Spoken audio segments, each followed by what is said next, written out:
بسم اللہ الرحمن الرحیم۔ ایک مرتبہ پھر تمام تر سامعین اور مشاہدین حضرات کو خوش آمدید۔ سامعین، آج کے سبق میں ہم 5 ایسے جملے پڑھیں گے جن کو لوگ اکثر طور پر غلط استعمال کرتے ہیں۔ آج کے سبق میں ہم آپ کو ان جملوں کا صحیح استعمال بھی بتائیں گے اور ان کا معنی بھی آپ کو بتائیں گے۔ تو چلو شروع کرتے ہیں آج کے سبق کو۔ توجہ کے ساتھ سنیں اور اس کی پریکٹس کیجیے۔ جزاکم اللہ۔ بسم اللہ الرحمن الرحیم۔ پہلا جملہ، زید خوشطبع لڑکا ہے، تو اس کو عربی میں کیسے کہیں گے؟ زید ولد باسم۔ یہ غلط ہے۔ اصل کیا ہے؟ زید ولد باسم۔ زید ایک خوشطبع لڑکا ہے۔ زید ولد باسم۔ دوسرا جملہ، رأیت الطائر۔ رأیت الطائر، میں نے پرندہ دیکھا، تو یہ غلط ہے۔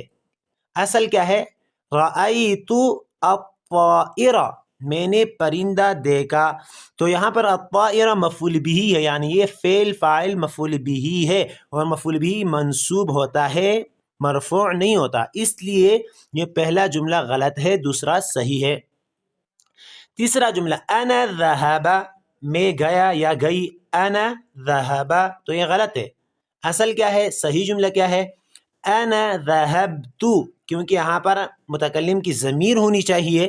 جہاں آپ اپنی طرف اشارہ کر رہے ہیں تو وہاں ضمیر متکلم کی ہوتی ہے، اس لیے صحیح جملہ کیا ہے؟ انا ذهبت، میں گیا یا گئی، کیونکہ متکلم میں مؤنث اور مذکر دونوں برابر ہوتے ہیں۔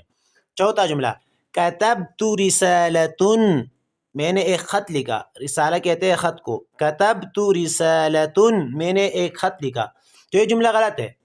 اصل جملہ کیا ہے؟ صحیح جملہ کیا ہے؟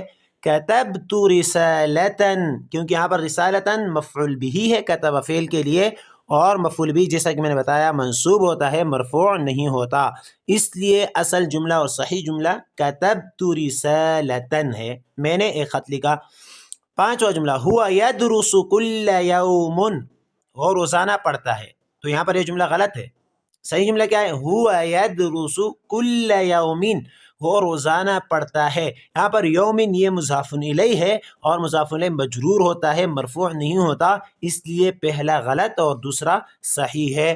وہ روزانہ پڑھتا ہے، ہوا یدرس کل یوم۔ یہ آج کی ویڈیو ہے، انتہائی مختصر ویڈیو ہے، لیکن اس کا فائدہ انتہائی زیادہ ہے، اس لیے توجہ کے ساتھ سنیں۔